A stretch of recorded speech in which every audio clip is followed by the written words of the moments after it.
Players have been sleeping on an insanely cheap burial smithing method. When 110 Mining and Smithing came out, it introduced a new smithing method, Primal Armor. Primal gear gives 40% more XP than the equivalent Elder Rune item, but currently it's very expensive. For this reason, Elder Rune items have also gone up in price. That is, except for one. Along with new Primal Armor, we also got a new pickaxe.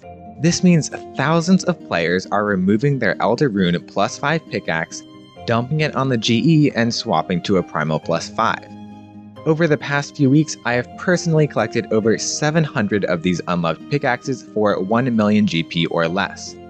People fixate so much on doing burial sets they seem to have forgotten you can bury other smithed items too.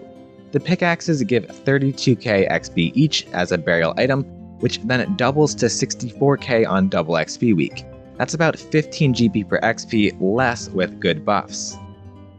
And no, before someone comments it, I'm not merching you guys, I just bought enough pickaxes to get close to 200 mil XP and call it a day. Before you go ahead and buy hundreds of pickaxes yourself, I want to go over what I consider a better smithing method for many players. Burial XP is ridiculously fast, but it's so expensive that it's not actually efficient for most players. The method I prefer is building +4 to +5 items and selling them to crazy burial lads instead.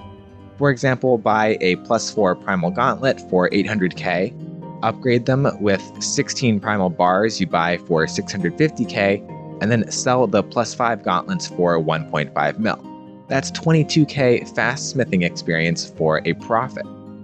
I've done this method with Elder Rune for years. It's very consistent if you're careful about your buy and sell prices, but you really do need to be careful about your margins or you will lose money.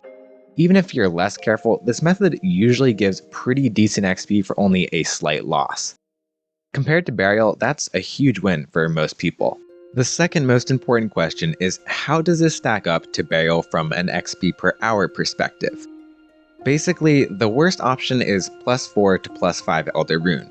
When I say worst, you're still looking at over 800k XP per hour. The next worst is Primal +4 to +5, which is over 1 million XP per hour. That's pretty solid. Then next up we have Burial Elder Rune, which comes in at 1.5 million XP per hour. Then finally Burial Primal, which gets you over 1.8 million XP per hour. Before you come at me, remember these numbers depend heavily on your boosts and how AFK you are. I'm basing these on AFKing boosts without an auto heater, which brings me to the next question. What do you smith? Here's my secret.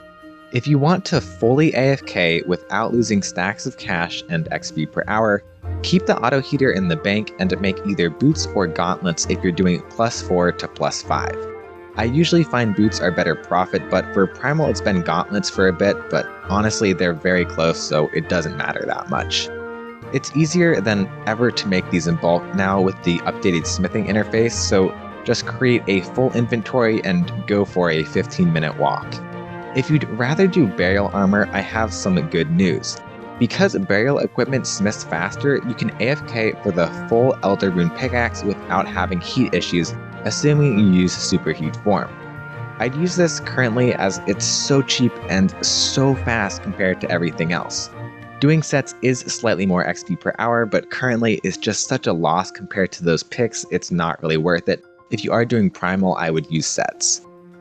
Now let's take another step back. What if you're just in it for the cash? In that case, I suggest making Abyssal Primal Armor Spikes. Each Primal bar gives you about 10k profit making regular spikes, but you can upgrade them to Abyssal Spikes with Abyssal Flesh and then sell those on the GE. Currently, it's about 100k profit per bar, but again, you need to be careful with buy and sell prices. You're looking at over 6 million GP per hour, totally AFK. Very solid for smithing, but again, prices may end up fluctuating here, so don't trust me, do your own math on this one. There's also a good chance that you can make a lot creating +3 or +4 rune or primal items for players trying to get to level 110 quickly.